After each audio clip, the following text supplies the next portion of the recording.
नमस्कार स्टूडेंट्स, स्वागत है आपका अरिहंत क्लासेज के इस लाइव प्लेटफॉर्म पर। देखिए बेटा, हम लोग बात कर रहे थे आतंकवाद की। किसकी बात कर रहे थे?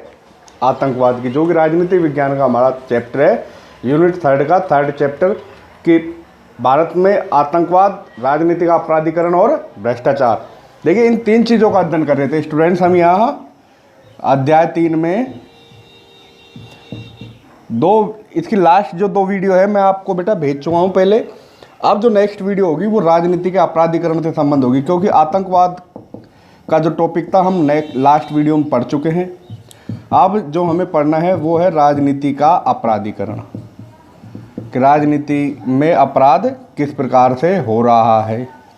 ठीक है, इसके बाद बेटा राजनीतिक अपराधीकरण के बाद जो टॉपिक आएगा वो आएगा भ्रष्टाचार से संबंधित। किससे संबंधित आएगा? भ्रष्टाचार से संबंधित। आज हम जो पढ़ने जा रहे हैं वो राजनीतिक अपराधीकरण पढ़ेंगे। क्या पढ़ेंगे? राजनीतिक अपराधीकरण। तो देखिए, भारत की स्वतंत्रता प्राप्ति के पहले से ही मनुष्य एक बदतर जीवन जी रहा था, और मनुष्य ने सोचा कि भारत को जैसे ही स्वतंत्रता मिलेगी मनुष्य एक अच्छा जीवन व्यतीत करने लग जाएगा। ठीक है ना? तो हमारा ये भारत देश है बेटा, शुरुआती दौर से ही किसी ना किसी रूप से किसी का गुलाम जरूर आए। देखिए, पहले अगर हम आधुनिक भारत की बात करें तो बहुत सारे वंश आए, जैसे गुलाम वंश, ठीक है ना, खिलजी वंश, लोधी वंश, तुगलक वंश, मुगल वंश, इनका शासन रहा। जैसे ही ये मुस्लिम साम्राज्य ख़त्म हुआ, सल्तनत का जो खेल था ये ख़त्म हुआ, इसके बाद बेटा आ गए अंग्रेज भारत में व्यापार करने। तो अंग्रेज़ों ने भारत के ऊपर शासन किया। अंग्रेज़ों के शासन करने के बाद यहाँ जो शुरू होता है वो होता है भारत देश के आज़ाद होने के बाद राजनीति का अपराधीकरण। भारतीय लोगों ने प्रत्यक्ष रूप से किसको चुना? नेताओं को चुना, और नेताओं ने राजनीति को क्या बना लिया? अपना एक व्यापार बना लिया। क्या बना लिया? व्यापार बना लिया। तो देखिए, सबसे पहले कुछ बातें जो मैं बताऊंगा कि भारत की स्वतंत्रता के पहले ब्रिटिश शासन में आदमी बदतर जीवन जी रहा था। स्वतंत्र भारत में प्रत्येक नागरिक की यही अपेक्षा थी कि अब उसके जीवन में खुशहाली आएगी, मगर गरीब की स्थिति और भी गरीब हो गई और अमीर और भी अमीर हो गया। ठीक है ना? तो गरीब और अमीर के मध्य यह खाई, गरीब और अमीर के मध्य यह खाई और भी गहरी हो गई। अब देखिए, अब बात कर रहे हैं राजनीतिक अपराधीकरण के अर्थ की। ध्यान देना, मैं नोट करवा रहा हूं, आप लोग लिखिएगा। राजनीतिक अपराधीकरण वह प्रवृत्ति है, ध्यान देना, राजनीतिक अपराधीकरण वह प्रवृत्ति है, ठीक है ना, जिसके अंतर्गत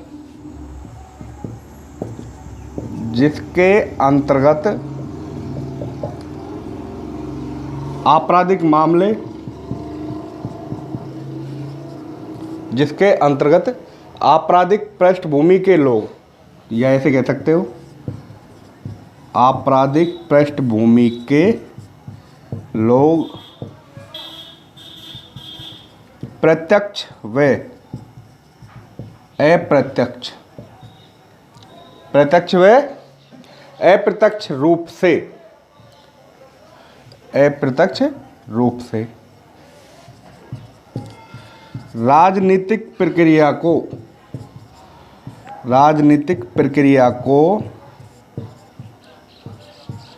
प्रभावित करते हैं। किसको प्रभावित करते हैं? राजनीतिक प्रक्रिया को।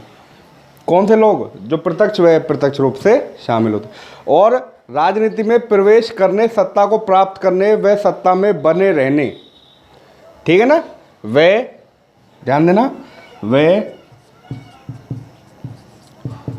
राजनीति में प्रवेश करने, ध्यान देना इन अर्थों पे, प्रवेश करने, सत्ता को प्राप्त करने, सत्ता को प्राप्त करने, सत्ता मीन्स सरकार, ठीक है बेटा, सत्ता में बने रहने, सत्ता में बने रहने, ध्यान देना, सत्ता में बने रहने के लिए, बने रहने के लिए राजनीतिज्ञ द्वारा, बने रहने के लिए राजनीतिज्ञों द्वारा समय समय पर किसकी मदद लेना? अपराधियों की मदद लेना, अपराधियों की मदद लेना राजनीतिक अपराधीकरण कहलाता है। आपसे पूछेगा राजनीतिक अपराधीकरण किसे कहते हैं? राजनीतिक अपराधीकरण कहलाता है। यह राजनीतिक अपराधीकरण क्या है बेटा? ये अर्थ हमको याद रखना है, इस डेफिनेशन को हमको लिखनी है। दोबारा से देख लेगा कि राजनीतिक अपराधीकरण वह प्रवृत्ति है जिसके अंतर्गत आपराधिक पृष्ठभूमि के लोग प्रत्यक्ष व अप्रत्यक्ष रूप से राजनीतिक प्रक्रिया को प्रभावित करते हैं। वे राजनीति में प्रवेश करने, सत्ता को प्राप्त करने एवं सत्ता में बने रहने के लिए ये लोग क्या करते हैं? जो पॉलिटिशियन होते हैं ये समय समय पर अपराधियों से मदद लेते हैं, और यह मदद लेना ही क्या कहलाता है? राजनीतिक अपराधीकरण कहलाता है। क्या कहलाता है स्टूडेंट्स? राजनीतिक अपराधीकरण कहलाता है। देखिए, भारत में राजनीति को एक फायदेमंद व्यवसाय जान लेना राजनीतिक अपराधीकरण को जन्म देता है। इन्होंने क्या कर रखा है बेटा? जो पॉलिटिशियन है, इन्होंने, पॉलिटिशियंस की बात कर रहे हैं, राजनीतिक जिन्हें कहा जाता है, ठीक है ना, पॉलिटिशियन कह सकते हो। पॉलिटिशियन ने क्या किया हुआ है कि भारत में राजनीति को एक फायदेमंद व्यापार समझा हुआ है। तो राजनीति के क्या समझ रहे हैं? राजनीति करना क्या समझ रहे हैं ये लोग? एक व्यापार समझ रहे हैं राजनीति को। क्या समझ रहे हैं? कौन समझ रहे हैं? राजनीति कि भारत में राजनीति को एक फायदेमंद व्यापार जान रहे हैं, और यह फायदेमंद व्यापार समझ लेना ही किसको जन्म दे रहा है बेटा? राजनीतिक अपराधीकरण को जन्म दे रहा है। अब आगे देखिए कि मत प्राप्त करने के लिए जब दल, मत प्राप्त करने के लिए वोट होते हैं, और वोट प्राप्त करने के लिए जब दल मतदाताओं को नीतियों और कार्यक्रमों से प्रभावित न करके जब मत प्राप्त करते हैं, तो बहुत सारे पॉलिटिशियन क्या करते हैं कि उनको अपने भाषणों से सेटिस्फाई नहीं कर पाते, उनको अपने वादों से, कार्यक्रमों से सेटिस्फाई नहीं कर पाते। तो बहुत सारे पॉलिटिशियंस क्या करते हैं? जनता को वोट देने के लिए उत्साहित करती है, और साथ ही साथ उन जनता को क्या देती है? प्रलोभन देती है, और उस प्रलोभन में जनता को बेटा धन, बल, ठीक है ना, वह भय से आतंकित भी किया जाता है। जो प्रेम पूर्वक मान रहा है उसको धन, शराब, ठीक है ना, जो भी उसकी ज़रूरत है वो पूरी की जाएगी। जो व्यक्ति नहीं मान रहा उसको भय व आतंक से डराया धमकाया जाता है। तो कहने का तात्पर्य है कि मत प्राप्त करने के लिए जब दल मतदाताओं को नीतियों और कार्यक्रमों से प्रभावित नहीं कर पाते, तो धन, बल व डराकर धमकाकर उनसे क्या करते हैं? मत प्राप्त करते हैं और आतंक का सहारा लेते हैं। तब जाकर मनुष्य क्या करता है? अपनी जान को बचाने के लिए राजनीति का शिकार हो जाता है। तब राजनीति का अपराधीकरण हो जाता है। क्या हो जाता है बेटा? राजनीति का अपराधीकरण हो जाता है। चुनाव में अपराधी व राजनीतिज्ञों की क्या होती है? साठगांठ होती है। चुनाव आते हैं, देखिएगा, चुनाव में जो पॉलिटिशियन होते हैं और अपराधी प्रवृत्ति के लोग होते हैं, इन लोगों के आपस में क्या होते हैं? कनेक्शंस होते हैं, जो जिसे हम हिंदी में साठगांठ भी कह सकते हैं। मान लीजिए यहाँ पे एक पॉलिटिशियन है, दूसरा यहाँ पे एक बेटा अपराधी है, ठीक है ना, राजनीतिज्ञ समझ लीजिए, और यहाँ पे एक अपराधी है।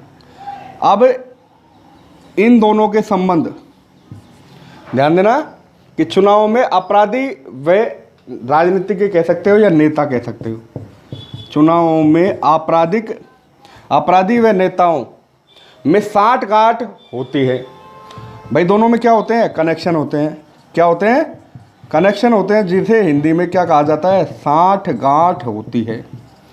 कि चुनाव में, किसमें? चुनाव में अपराधी व नेताओं में साठगांठ होती है और यह दोनों एक दूसरे से क्या करते हैं? लाभ प्राप्त करते हैं। लाभ प्राप्त कैसे करते हैं? कि चुनाव से पहले, कब की बात कर रहे हैं? चुनाव से पहले। तो देखिएगा, चुनाव से पहले जो पॉलिटिशियंस होते हैं, जो दलीय रूप से राजनीति में प्रवेश करते हैं, वो किसका सहारा लेते हैं? वो अपराधियों का सहारा लेते हैं, व्यापारियों का सहारा लेते हैं। व्यापारियों से क्या लेते हैं? वो चंदा इकट्ठा करते हैं, धन लेते हैं, जो वो बाद में चुनाव में खर्च करते हैं। अपराधी भय व डराकर धमकाकर उनसे वोट प्राप्त करवाते हैं, अपराधियों से वो लोग। ठीक है ना? तो एक दूसरे से लाभ प्राप्त करते हैं। बाद में जब ये व्यक्ति नेता बन जाएगा, मान लीजिए कोई व्यक्ति नेता नहीं बना है और नेता बनने से पहले वो किसका सहारा ले रहा है? अपराधियों का सहारा ले रहा है। और अपराधियों का सहारा लेने के बाद बेटा फिर अपराधी जब यह नेता बन जाएगा तो इस व्यक्ति का सहारा लेगा। समझ रहे हो ना कि चुनाव में अपराधी व नेताओं की क्या होती है? साठगांठ होती है और यह एक दूसरे से क्या प्राप्त करते हैं? यह एक दूसरे से लाभ प्राप्त करते हैं। क्या प्राप्त करते हैं? लाभ प्राप्त करते हैं।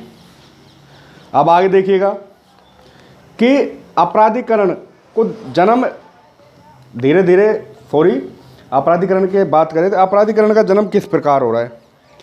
अपराधीकरण का अर्थ क्या है? ठीक है ना? अपराधीकरण का जो अर्थ पड़ा था कि प्रत्यक्ष व प्रत्यक्ष रूप से राजनीतिक प्रक्रिया को प्रभावित करते, राजनीति में प्रवेश करने, सत्ता को प्राप्त करने व सत्ता में बने रहने को ही राजनीतिक अपराधीकरण कहा जाता है। आगे देखिए, यह दोनों अपने अपने निहित स्वार्थ, दोनों कौन? अपराधी और नेता। यह दोनों अपने अपने निहित स्वार्थों से प्रेरित होकर एक दूसरे से लाभ उठाने के मंसूबों से काम करते हैं। जहां चुनावों में जिताने के लिए आपराधिक तत्व राजनीतिकों की मदद लेते हैं, वही सत्ता में आने के बाद राजनेता किसकी मदद करता है? अपराधियों को राजनीतिक शरण देकर उनकी मदद करता है। फिर आते हैं राजनीति के अपराधीकरण के कारण। राजनीति के अपराधीकरण के कारण, अपराधीकरण के कारण कौन कौन से हैं? देखिए बेटा, राजनीति के अपराधीकरण के कौन कौन से कारण हैं? देखिए, राजनीति के अपराधीकरण में सबसे पहले बेटा राष्ट्रीय चरित्र का पतन हो जाता है। किसका पतन हो जाता है? राष्ट्र के चरित्र का पतन हो जाता है। पहला कारण पूछ सकता है एग्जाम में कि राष्ट्रीय अपराधीकरण के पतन के कारण बताइए, या राजनीति के अपराधीकरण के कारण बताइए। कौन कौन से कारण है? पहला है राष्ट्रीय चरित्र पतन, दूसरा है गरीबी, अशिक्षा और बेरोजगारी। अपराधीकरण के कारण गरीबी, अशिक्षा और बेरोजगारी। गरीब व्यक्ति क्या करता है बेटा? धन के लालच में आ जाता है। अशिक्षित शिक्षा के लालच में कि हमारे क्षेत्र में विकास होगा, नेता वादा कर रहा है तो इसको वोट दे दिया जाए। तो वहाँ पर जो सही जो उम्मीदवार होता है, सही हकदार होता है, वो पीछे हो जाता है और जो झूठा सहारा लेता है वह व्यक्ति आगे हो जाता है। चुनाव में अक्सर आप लोगों ने ऐसा ही देखा होगा। ठीक है ना? तीसरा जो आता है राष्ट्रीयता की भावना का अभाव। राष्ट्रीयता की भावना का अभाव।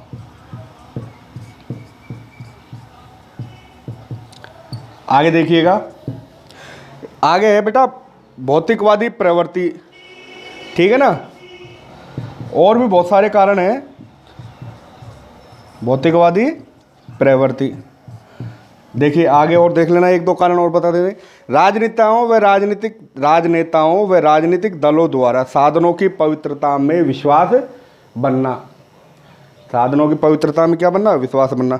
पुलिस नेता नौकरशाही व अपराधियों में परस्पर अनैतिक साठगांठ। पुलिस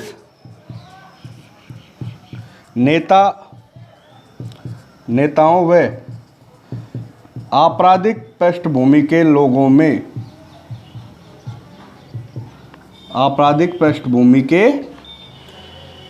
ध्यान देना, आपराधिक पृष्ठभूमि के लोगों में परस्पर साठगांठ। पृष्ठभूमि के लोगों में परस्पर मतलब समान रूप से क्या है बेटा, साठगांठ, कनेक्शन होता रहता है। ये कुछ कारण हैं, इनको आप नोट कर लीजिएगा। पहला है राष्ट्रीय चरित्र का पतन, कि राजनीतिक अपराधीकरण में क्या हो जाता है बेटा, राष्ट्रीय चरित्र का पतन हो जाता है। दूसरा, गरीबी, अशिक्षा और बेरोजगारी, राष्ट्रीयता की भावना का अभाव, भौतिकवादी प्रवृत्ति, पुलिस नेताओं व आपराधिक पृष्ठभूमि के लोगों में परस्पर साठगांठ। ठीक है बेटा। निर्वाचन प्रणाली की खामियां, जैसे छठा पॉइंट, निर्वाचन प्रणाली की खामियां।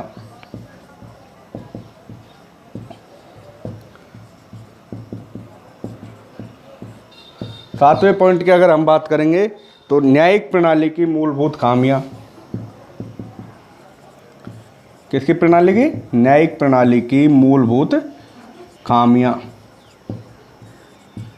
तो इन सभी चीज़ों का बेटा हमको क्या करना है, वर्णन करना है कि अपराधीकरण के कौन कौन से कारण हैं। ठीक है ना। धन, बल व राजनीति का मिश्रण अपराधीकरण, अपराधी लोग शामिल होते हैं इसमें। निष्पक्ष, ईमानदार व राष्ट्र हितों के प्रति कटिबद्ध नेतृत्व का अभाव, यह भी क्या हो जाता है, राजनीति के अपराधीकरण में शामिल हो जाता है। अब देखिए भारतीय राजनीति का वर्तमान परिदृश्य, कि भारतीय राजनीति का वर्तमान परिदृश्य क्या होगा, ये भी नोट कर लेना।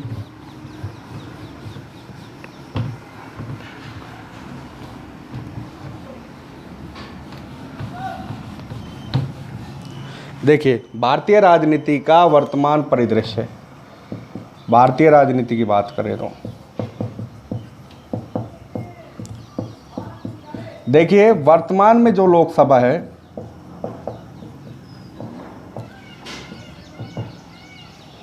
ध्यान देना, वर्तमान में जो लोकसभा चल रही है वो अभी जो चल रही है बेटा 17वीं लोकसभा चल रही है। कौन सी लोकसभा चल रही है? 17वीं लोकसभा।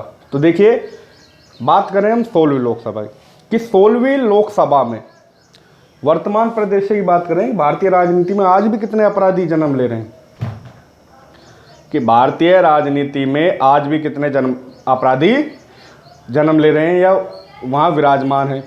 देखिए 16वीं लोकसभा की अगर हम बात करें, कौन सी? 16वीं लोकसभा की। तो 16वीं लोकसभा में 34%, कितने? 34%, 34% सदस्य आपराधिक पृष्ठभूमि वाले हैं। बताइए, आपराधिक पृष्ठभूमि वाले हैं। ध्यान देना कि 16वीं लोकसभा में 34% सदस्य कैसे हैं? आपराधिक पृष्ठभूमि वाले हैं, जिनके विरुद्ध आपराधिक मामले न्यायालय में विचाराधीन हैं। इन 34% सदस्यों के खिलाफ आपराधिक मामले कोर्ट में चल रहे हैं बेटा, अदालतों में चल रहे हैं। सभी राजनीतिक दलों द्वारा अपने उम्मीदवारों का चयन अलोकतांत्रिक व निरंकुश ढंग से किया जाता है। सभी राजनीतिक दलों द्वारा अपने उम्मीदवारों का चयन अलोकतांत्रिक व निरंकुश ढंग से किया जाता है।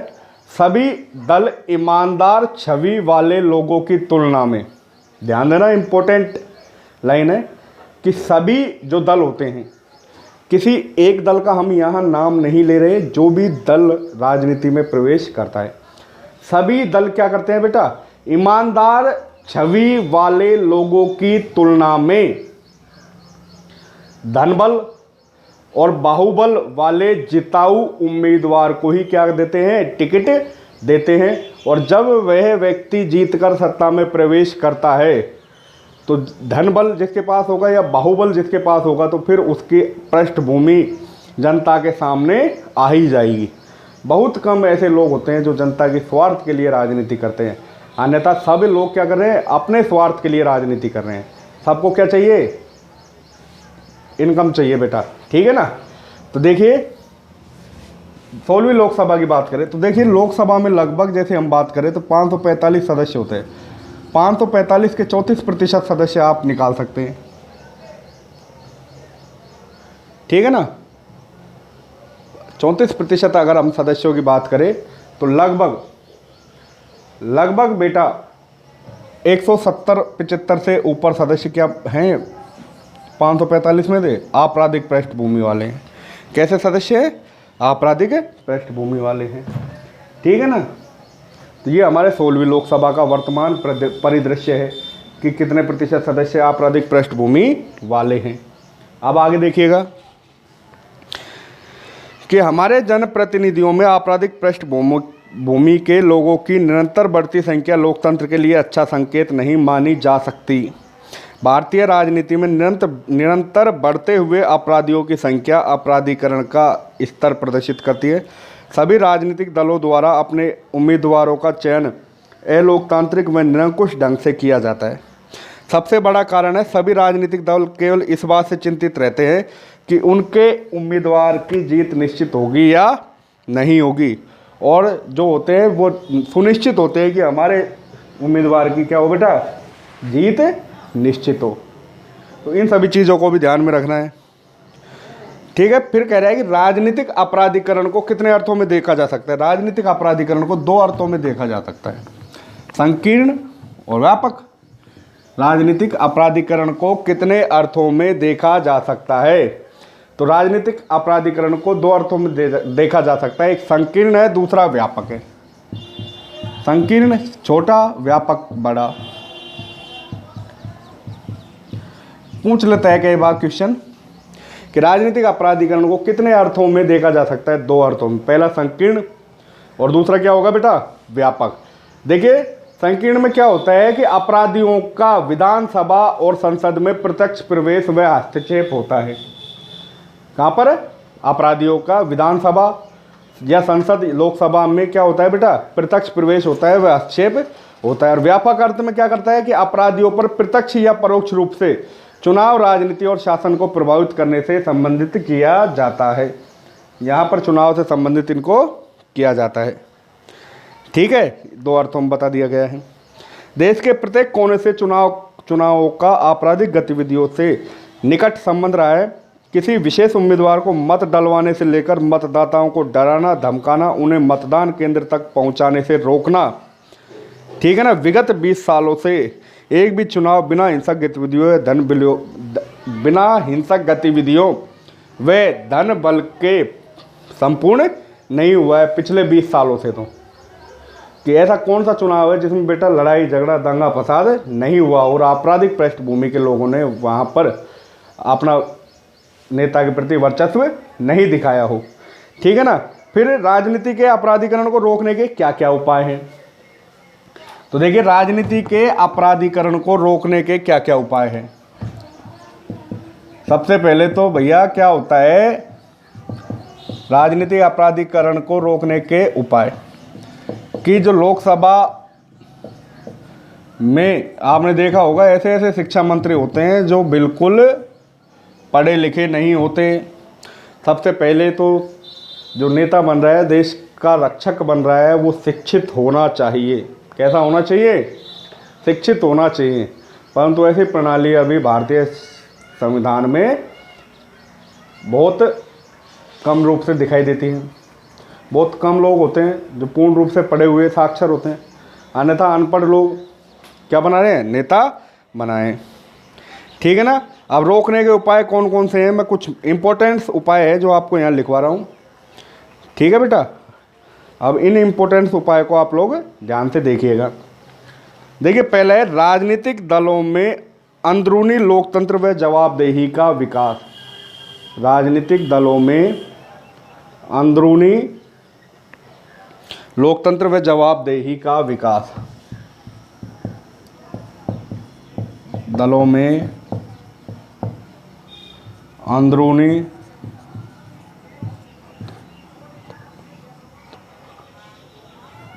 राजनीतिक दलों में अंदरूनी व ध्यान देना बेटा लोकतंत्र व जवाबदेही का विकास। लोकतंत्र व जवाबदेही का विकास। अंदरूनी व लोकतंत्र जवाबदेह का विकास। कि राजनीतिक दल में कोई अंदरूनी कलह नहीं होना चाहिए, कि जो कि वर्तमान में राजस्थान में चल रहा है अशोक गहलोत और सचिन पायलट के मध्य। ठीक है। दूसरा है कि संविधान द्वारा राजनीतिक दलों की कार्यप्रणाली सही होनी चाहिए। संविधान द्वारा राजनीतिक दलों की कार्यप्रणाली कैसी होनी चाहिए? सही होनी चाहिए। ठीक है बेटा। आगे कि कार्य व्यवहार को नियंत्रित करने हेतु कानूनी व्यवस्था का प्रावधान होना चाहिए। कार्य व्यवहार हेतु कानूनी व्यवस्था का प्रावधान, कानूनी व्यवस्था का प्रावधान, ये सभी चीज़ें बेटा ध्यान में रखनी होगी। आगे देखिएगा, जो अपराधी राजनीतिक सक्रिय हैं उनके विरुद्ध चल रहे मुकदमों को शीघ्र निपटाने हेतु फास्ट अदालतों की विशेष व्यवस्था की जाए और त्वरित न्यायिक निर्णय द्वारा अपराधी तत्वों को चुनाव लड़ने से प्रतिबंध करना, कि जो आपराधिक प्रवृत्ति के लोग हैं उनके ऊपर आपराधिक छवि अगर साबित हो रही तो उनको चुनाव ना लड़ने दिया जाए। कानूनों में वांछित संशोधन व परिवर्तन कर आपराधिक पृष्ठभूमि वाले तत्वों के चुनाव लड़ने पर प्रतिबंध लगाना। निर्वाचन आयोग का निष्पक्ष व पारदर्शी गठन होना, कि निर्वाचन आयोग किसी के साथ किसी भी प्रकार का भेदभाव नहीं करेगा। नेक्स्ट है, जिनके खिलाफ 2 या 2 से अधिक आपराधिक मामले दर्ज हैं उनको चुनाव लड़ने पर प्रतिबंध लगाना। मान लीजिए किसी व्यक्ति के खिलाफ अगर 2 या 2 से अधिक आपराधिक मामले दर्ज हैं पुलिस स्टेशन में, तो उन व्यक्तियों को बेटा क्या करना? चुनाव लड़ने से प्रतिबंधित करना। उन राजनीतिक दलों पर जुर्माना एवं दंड लगाने का प्रावधान हो जो अपराधियों को टिकट देते हैं। नेक्स्ट है कि NOTA none of the above NOTA व अन्य पुख्ता उपायों की व्यवस्था है जिसमें आपराधिक पृष्ठभूमि का व्यक्ति चुनाव में जीत सके, जो कि हमारे सरकार ने यह नया चलाया है। उम्मीदवारों के साथ साथ एक और उम्मीदवार है, वो है ये नन ऑफ द अबव, क्या इनमें से हमें कोई भी व्यक्ति पसंद नहीं है। भविष्य में प्रभावी ऑनलाइन निर्वाचन की व्यवस्था प्रारंभ करना, जैसे अभी तो EVM के माध्यम, पहले बैलेट पेपर के माध्यम से चुनाव होते थे, अभी किसके माध्यम से चुनाव हो रहे हैं? देखिए बेटा, क्या है कि सरकार नई नई व्यवस्था ला रही है किसी तरह से आपराधिकरण कम हो जाए। पहले जो चुनाव होते थे वो बैलेट पेपर के माध्यम से होते थे, अब जो चुनाव हो रहे हैं वो EVM मशीन के माध्यम से चुनाव हो रहे हैं। परंतु और भी सरकार चाहती है कि भविष्य में ऐसी ऑनलाइन प्रणाली चलित हो जो चुनाव कराने में सहायक हो। ये राजनीति के आपराधिकरण को रोकने के उपाय हैं। इसके साथ इसी चैप्टर में एक और टॉपिक आता है, वो आता है भ्रष्टाचार से संबंधित। देखिए, जो मैंने आपको नोट्स पहले ही उपलब्ध करवा दिए हैं, खासतौर से 12th क्लास के स्टूडेंट्स को, तो आप पहले नोट्स जो मैंने लिंक भेजा है उसको डाउनलोड करके PDF के माध्यम से और पहले पढ़िए, उसके बाद आप किताब देखिएगा, फिर ये वीडियो समझिएगा, पूरा चैप्टर अच्छे से क्लियर हो जाएगा। ठीक है ना। अब आता है भ्रष्टाचार, जो कि आप लोगों के मन में भी पनप रहा है। भ्रष्टाचार जिसे इंग्लिश में क्या कहते हैं हम लोग? करप्शन कहते हैं। क्या कहते हैं? करप्शन कहते हैं। ठीक है ना। भ्रष्टाचार, ठीक है ना, कि जो व्यक्ति भ्रष्ट है, चारों ओर क्या फैला रहा है? भ्रष्टाचार फैला रहा है। क्या फैला रहा है? भ्रष्टाचार फैला रहा है। तो देखिए, हम बात करेंगे अब भ्रष्टाचार की। किसकी बात करेंगे? भ्रष्टाचार की, जिसे इंग्लिश में करप्शन कहा जाता है। क्या कहा जाता है? करप्शन कहा जाता है। तो देखिए, भ्रष्टाचार बेटा 2 शब्दों से मिलकर, भ्रष्ट प्लस आचार, कितने शब्दों से मिलकर बना है? 2 शब्दों से मिलकर बना है भ्रष्टाचार, जिसे करप्शन कहते हैं। सबसे पहले कि भ्रष्टाचार देश की अर्थव्यवस्था को चौपट कर देता है। ध्यान देना, भ्रष्टाचार देश की अर्थव्यवस्था को चौपट कर देता है। क्या कर देता है भ्रष्टाचार? किसी भी देश की अर्थव्यवस्था को चौपट कर देता है अगर भ्रष्टाचार उत्पन्न हो जाए तो। देखिए, भ्रष्टाचार जिसका अर्थ होता है शाब्दिक भ्रष्ट आचरण। क्या अर्थ होता है? भ्रष्ट आचरण। अर्थ होता है बेटा भ्रष्ट आचरण, भ्रष्ट आचरण। आगे देखिएगा, ऐसा आचरण जो किसी भी दृष्टि से अनैतिक और अनुचित हो। ऐसा आचरण जो किसी भी दृष्टि से अनैतिक हो और अनुचित हो, या जब कोई व्यक्ति या संगठन, ध्यान देना भ्रष्टाचार की बात कर रहे हैं हम, कि जब कोई व्यक्ति या संगठन अपने कानूनी दायरे से परे होकर, जब कोई व्यक्ति या संगठन अपने कानूनी दायरे से परे होकर अनुचित ढंग से किसी व्यक्ति या संगठन को लाभ पहुंचाए, अनुचित ढंग से किसी व्यक्ति या संगठन को लाभ पहुंचाए, बदले में धन तथा सुविधाएं प्राप्त कर राजनीतिक हितों को नुकसान पहुंचाए। बदले में क्या करे वह व्यक्ति? धन और सुविधाएं प्राप्त कर सार्वजनिक हितों को क्या कर रहा है वह व्यक्ति? नुकसान पहुंचा रहा है, तो वह क्या कहलाता है? भ्रष्टाचार कहलाता है। देखिए नोट करवा देता हूं मैं आप लोगों को, ध्यान से आप लोग इसको नोट कर लेना कि भ्रष्टाचार किसे कहते हैं। कि जब कोई व्यक्ति या संगठन, जब कोई व्यक्ति या संगठन, कोई भी हो सकता है, एक पर्सनल व्यक्ति हो सकता है या फिर एक समूह हो सकता है, अपने कानूनी दायरे से परे जाकर, अपने कानूनी दायरे से परे जाकर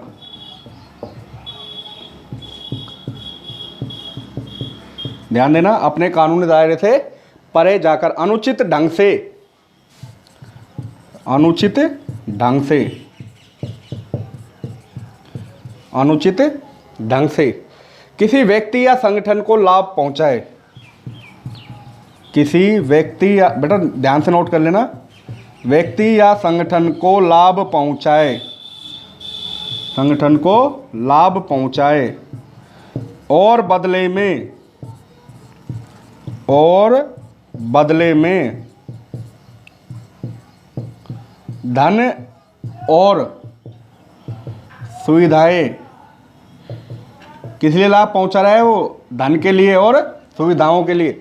धन और सुविधाएं प्राप्त कर सार्वजनिक हितों को नुकसान पहुंचाए। सार्वजनिक हितों को नुकसान पहुंचाना,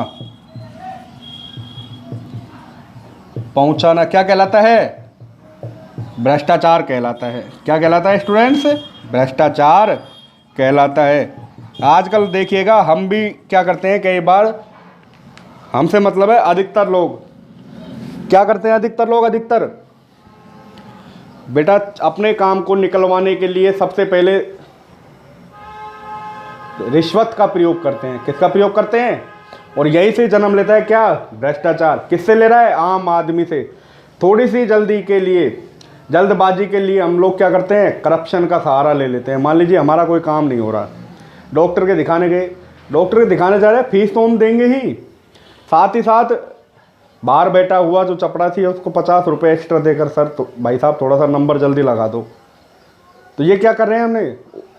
करप्शन उत्पन्न कर दिया। क्या उत्पन्न कर दिया? करप्शन उत्पन्न कर दिया। तो सबसे पहले जो करप्शन उत्पन्न करता है वो एक आम इंसान उत्पन्न करता है, और धीरे धीरे ये पूरे राजनीति में, पूरे सिस्टम में फैल जाता है, और आगे चलकर यह एक बहुत बड़े करप्शन का रूप ले लेता है। ठीक है ना? तो बेटा भ्रष्टाचार जैसा कि यहाँ बताया कि देश की अर्थव्यवस्था को क्या कर देता है? चौपट कर देता है। नोट कर लेना आप लोग इसको। अब देखिए आगे बात करें कि किसी भी देश की अर्थव्यवस्था में भ्रष्टाचार दीमक की तरह होता है। किसी भी देश की अर्थव्यवस्था में भ्रष्टाचार दीमक की तरह होता है। धीरे धीरे राजनीति को क्या कर देता है, या देश को क्या कर देता है? खोखला कर देता है। तो किसी भी देश की अर्थव्यवस्था में भ्रष्टाचार दीमक की तरह होता है जो उसे खोखला कर देता है। भ्रष्टाचार मुख्य रूप से चुनावों में व्यापारिक लोगों के द्वारा दिए जाने वाले चंदे से आरंभ होता है।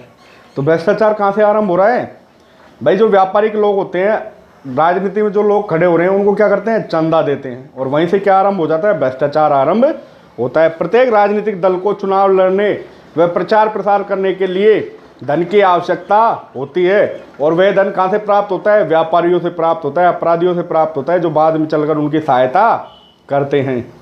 राजनीतिक दलों को अपने इस कार्य के लिए जो धन प्राप्त होता है वो बड़े औद्योगिक घरानों व व्यापारियों से मिलता है। कि राजनीतिक दलों को अपने हक या अपने चुनाव लड़ने के लिए जो धन प्राप्त होता है वो कहाँ से मिलता है? या तो व्यापारियों से मिलता है बेटा, या फिर बड़े औद्योगिक राजघरानों से। वह चंदा स्वरूप उनको क्या मिलता है? धन मिलता है, और वहीं से भ्रष्टाचार जन्म ले लेता है। इस प्रक्रिया के कारण चुनावों के पश्चात सत्ता में आने वाले दलों से व्यापारी क्या करते हैं? लोग लाभ उठाते हैं। बड़े बड़े जो बिजनेसमैन होते हैं वो बेटा इन पॉलिटिशियंस को सपोर्ट करते हैं। पहले उनको धन देते हैं चुनाव लड़वाने के लिए, बाद में फिर उनसे क्या लेते हैं? अपना सहारा लेते हैं, और यहीं से भ्रष्टाचार आरंभ होता है, भ्रष्टाचार की व्यवस्था उत्पन्न होती है। ठीक है ना। फिर आगे देखिएगा कि भ्रष्टाचार के अधिकांश मामले खरीद अनुदान। देखिए मैं बताता हूँ आपको लिख के कि भ्रष्टाचार के जो अधिकांश मामले हैं,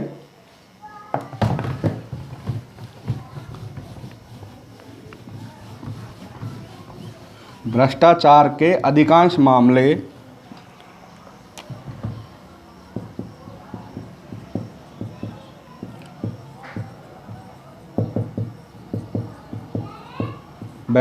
के अधिकांश मामले ध्यान देना, खरीद अनुदान निर्माण लाइसेंस कहाँ कहाँ पर जन्म लेते हैं? खरीद, निर्माण, अनुदान, लाइसेंस। ध्यान देना, खरीद अनुदान, निर्माण, लाइसेंस। ठीक है ना। या आवंटन, ऋण, नियुक्ति। आवंटन, ऋण, नियुक्ति। ठीक है ना। या पोस्टिंग करवाना, किसी का ट्रांसफ़र करवाना। ठीक है बेटा, किसी की पोस्टिंग करवाना, किसी का ट्रांसफ़र करवाना, ये आदि से संबंधित होते हैं भ्रष्टाचार के मामले। इनसे संबंधित होते हैं किसके मामले? भ्रष्टाचार के मामले। और हम लोग इन चीज़ों के लिए अधिकतर क्या करते हैं? करप्शन का सहारा लेते हैं। इन लोगों को क्या करते हैं बेटा? इन लोगों को धन का लालच देते हैं। आम आदमी की भी अगर हम बात करें, देखिए किसी चीज़ को खरीद रहे हैं, मान लीजिए प्लॉट खरीदा आपने, दलाल को पैसे दे दिए, उसने क्या की? दलाली की। करप्शन उत्पन्न हो रहा है। आप डायरेक्ट पार्टी से संपर्क कीजिए ना। किसी चीज़ का लाइसेंस बनवाना है, बीच में ऐसे बहुत सारे दलाल बैठे होते हैं जो थोड़े से पैसों के लिए आपका काम करवा देते हैं। यहीं से क्या उत्पन्न हो जाता है? भ्रष्टाचार उत्पन्न हो जाता है। फिर आते हैं भ्रष्टाचार को रोकने के उपाय। कि भ्रष्टाचार को रोकने के क्या क्या उपाय हैं।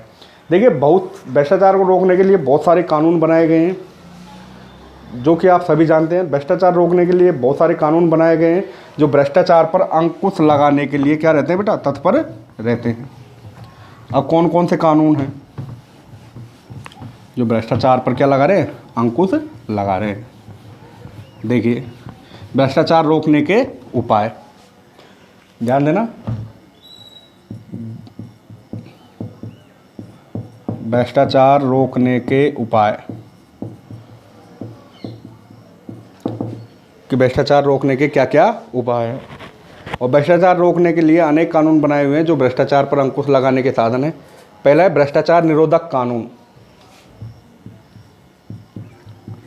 पहला है भ्रष्टाचार निरोधक कानून। ठीक है बेटा। आगे है सतर्कता आयुक्त प्रणाली।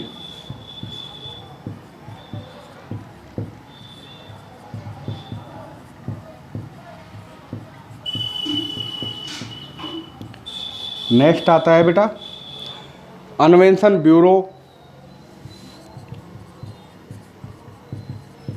अन्वेषण ब्यूरो, लोकायुक्त,